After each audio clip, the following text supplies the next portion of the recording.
बिस्मिल्लाहिर्रहमानिर्रहीम। अस्सलाम वालेकुम। मैं हूं आपका मेज़बान शफ़क़त अली। आज 16 सितंबर है, साल 2020। हामिद मीर का एक और नया झूठ। कहते हैं कि नए वज़ीर आज़म का फ़ैसला हो गया। नया वज़ीर आज़म अब किसे बनवाना चाहते हैं, इस पर बात करेंगे। साबिक़ वज़ीर आज़म मुजरिम नवाज़ शरीफ के लिए लाहौर हाई कोर्ट का दरवाज़ा हमेशा के लिए बंद। मरीम नवाज़ की अनोखी ख्वाहिश और मिन्नत तरलों पर उतर आई। क्या मिन्नत तरला और किसका मिन्नत तरला कर रही हैं, इस पर बात करेंगे। शुरू कर लेते हैं। हामिद मीर साहब ने एक टीवी प्रोग्राम में कुछ नए और अहम इंकशाफात किए हैं।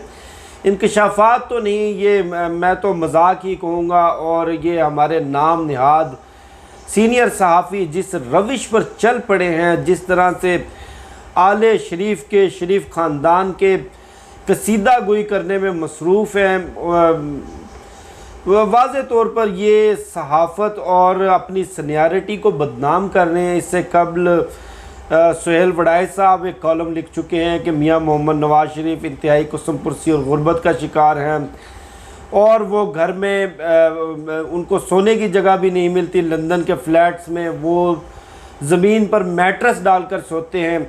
अब हामिद मीर साहब ने कुछ ऐसे नए शगुफ़े छोड़े हैं जिन पर यकीन करना या इनको संजीदा लेना बेहद मुश्किल है। लेकिन चूँकि इन लोगों की सीनियरिटी और इन लोगों का रिसर्च और इन लोगों की इंफॉर्मेशन की क्रेडिबिलिटी आप लोगों के सामने लाना ज़रूरी थी, इसलिए मैं डिस्कस कर रहा हूँ। एक टीवी प्रोग्राम में कहते हैं कि शहबाज शरीफ को नया वज़ीर आज़म बनने के लिए ग्रीन सिग्नल मिल गया। कराची का जो दौरा किया शहबाज शरीफ साहब ने, वो दौरा उनकी कुछ मक़तदर हलकों के साथ, कुछ बड़ी शख्सियात के साथ मुलाकात थी। उनको नए वज़ीर आज़म का इंटरव्यू लेने के लिए कराची बुलाया गया और इंटरव्यू लेने के बाद चूँकि उनके पास कुछ फारिग वक्त था तो उन्होंने कौम से एक पुराना वादा किया हुआ था आसिफ अली ज़रदारी का पेट फाड़ने का और उनको लाड़काना की सड़कों पर घसीटने का। लाड़काना तो मौजूद नहीं थे, कराची मौजूद थे। तो जिन मक़तदर हलकों ने वज़ीर आज़म के लिए शहबाज शरीफ का इंटरव्यू लिया, उन्होंने शायद याद दिलाया होगा कि आपने एक पुराना वादा किया हुआ था, आप जाकर वो भी वफा कर रहे हैं। और आसिफ अली ज़रदारी के साथ उनकी मुलाकात करवाई गई। अब मुलाकात के बाद चूँकि शहबाज शरीफ साहब ने आइंदा पाकिस्तान का वज़ीर आज़म मुंतखब होना है, लिहाजा शहबाज शरीफ को ऑफ़र दी गई कि आप अपोजिशन की आल पार्टीज़ कॉन्फ्रेंस की क़यादत करेंगे। लेकिन शहबाज शरीफ ने इतना बड़ा बोझ उठाने से माजरत कर ली और अब ये बोझ बिलावल भुट्टो के कंधों पर चला गया है। उसके साथ साथ मौलाना फजलुर रहमान भी पर तोल रहे हैं कि वो अपोजिशन की APC की क़यादत करेंगे। लेकिन दोनों जमातें मौलाना फजलुर रहमान के पीछे कंटेनर पर खड़े होने को तैयार नहीं हैं, क्योंकि मौलाना फजलुर रहमान चाहते हैं कि ये पूरा सिस्टम लपेट दिया जाए। इस सिस्टम में मौलाना के अपने कोई मफादात नहीं है। मौलाना की सोच यह है कि जिस निज़ाम का हिस्सा मैं नहीं हूँ वो निज़ाम मुकम्मल तौर पर ख़त्म कर दिया जाए, लपेट दिया जाए। मौलाना की इस ख्वाहिश से दोनों बड़ी अपोजिशन जमातें नून लीग और पाकिस्तान पीपल्स पार्टी इत्तफाक नहीं करती। अब आल पार्टीज़ कॉन्फ्रेंस की चूँकि ज़िम्मेदारी बिलावल भुट्टो के नाजुक कंधों पर आ गई है और हामिद मीर साहब APC के बारे में फरमाते हैं कि आल पार्टीज़ कॉन्फ्रेंस अपोजिशन की तमाम जमातें मुत्तहिद होकर हुकूमत के ख़िलाफ़ चंद जलसे करेंगी और जलसे करने के बाद अवामी मूड का अंदाज़ा लगाते हुए हुकूमत को बरतरफ कर दिया जाएगा, घर भेज दिया जाएगा। उसके बाद एक कौमी हुकूमत या कोई और इस तरह का सेटअप बनेगा जिसमें वज़ारत उज़्मा पर शहबाज शरीफ साहब विराजमान होंगे। अब मालूम नहीं कि हामिद मीर साहब को अपोजिशन की तमाम मुतफ़िका जमातों ने अपना तर्जुमान चुन लिया है या हामिद मीर साहब ख़ुद ही अपोजिशन की तर्जमानी करने पर वजीद हैं। इससे कबल हमने देखा जब मौलाना फजलुर रहमान एक छोटी सी धरनी लेकर इस्लामाबाद आए, तब भी हामिद मीर साहब वो खाकी रंग की वर्दी पहनकर मौलाना के जलसों में पाए गए और जब उनसे सवाल किया गया तब भी वो हुकूमत को डरा धमका कर यही कहते थे कि ये एक लाखों का मजमा है, ये दसियों लाख लोगों का मजमा है। ये हुकूमत को तबाह बर्बाद कर देगा। अगर इनका रुख पार्लियामेंट की जानिब हो गया तो ये इंसानों का सैलाब हर चीज़ को बहा कर ले जाएगा।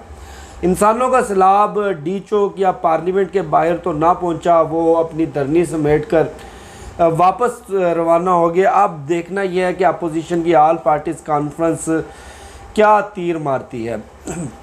अब कल मियां मोहम्मद नवाज शरीफ की इस्लामाबाद हाई कोर्ट में एक अहम अपील थी। ख्वाजा हारिस साहब ने पूरा जोर लगाया कि किसी तरह से बड़ी एक अनोखी ख्वाहिश की उन्होंने जस्टिस मोहसिन अख्तर कियानी और जो उनके साथ दूसरे मोअज़्ज़िज़ जज साहब थे कि मियां मोहम्मद नवाज शरीफ के मुकदमात लाहौर हाई कोर्ट को भेज दिए जाएं।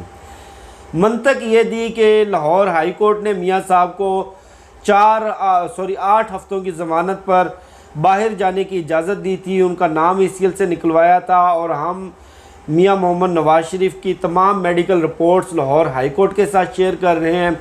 लिहाजा अब ये जो अपीलें हैं उनके वापस आने की और उनको इख्तियारी करार देने की, ये तमाम तर मुकदमात, तमाम तर मामलात लाहौर हाई कोर्ट में ट्रांसफ़र कर दिए जाएं, जिस पर इस्लामाबाद हाई कोर्ट के 2 रुकनी बेंच ने वाज़े तौर पर कहा कि हमने अपने फ़ैसले में कहीं नहीं लिखा था कि नवाज़ शरीफ को बाहर जाने दिया जाए।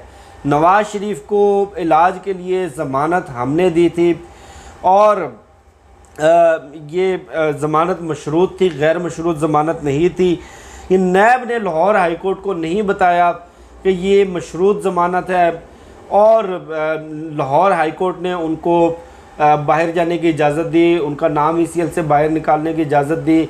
लेकिन अब हम चूँकि ये मुकदमात इनके मेरिट का फ़ैसला इस्लामाबाद हाई कोर्ट ने करना है, अब मियां साहब रिलीफ़ के लिए किसी सूरत लाहौर हाई कोर्ट नहीं जा सकते।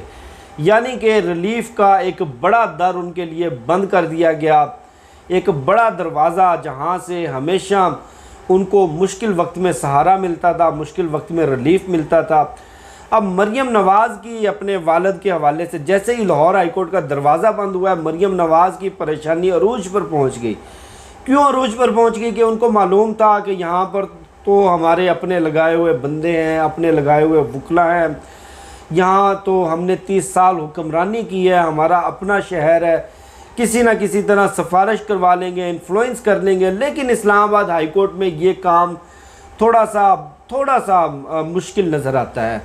अब फ्रस्ट्रेट होकर मरियम नवाज़ ने कुछ 10 से ज़ायद ट्वीट्स किए हैं।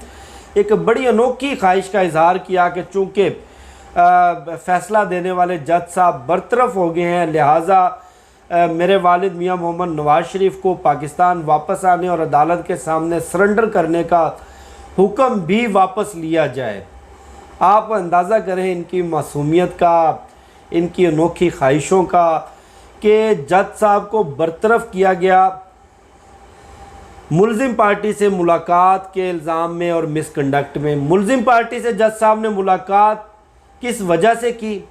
गंदी और नंगी वीडियोस की बुनियाद पर ब्लैकमेल होकर।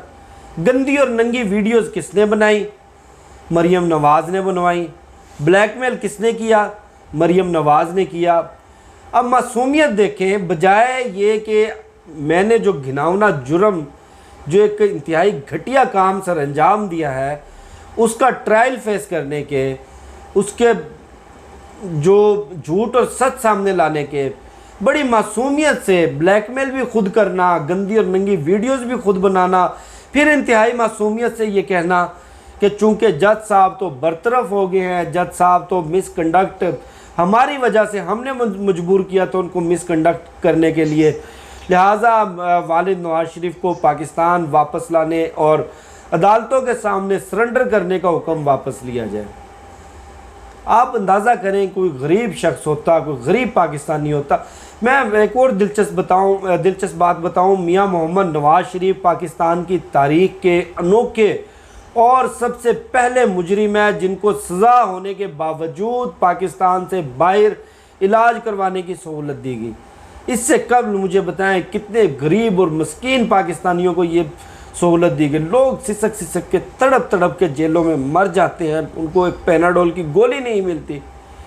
इनको तो अदालत से सज़ा और होने के बाद और जुर्म साबित होने के बावजूद लंदन भेजा गया और मियाँ साहब आज तक पाकिस्तान वापस ना आए। ये थी आज की कुछ अहम डेवलपमेंट्स जो मैंने आपके साथ शेयर की। मुझे शफकत अली को दीजिए इजाज़त। इंशाल्लाह फिर नेक्स्ट वीडियो में मुलाकात होगी। पाकिस्तान जिंदाबाद।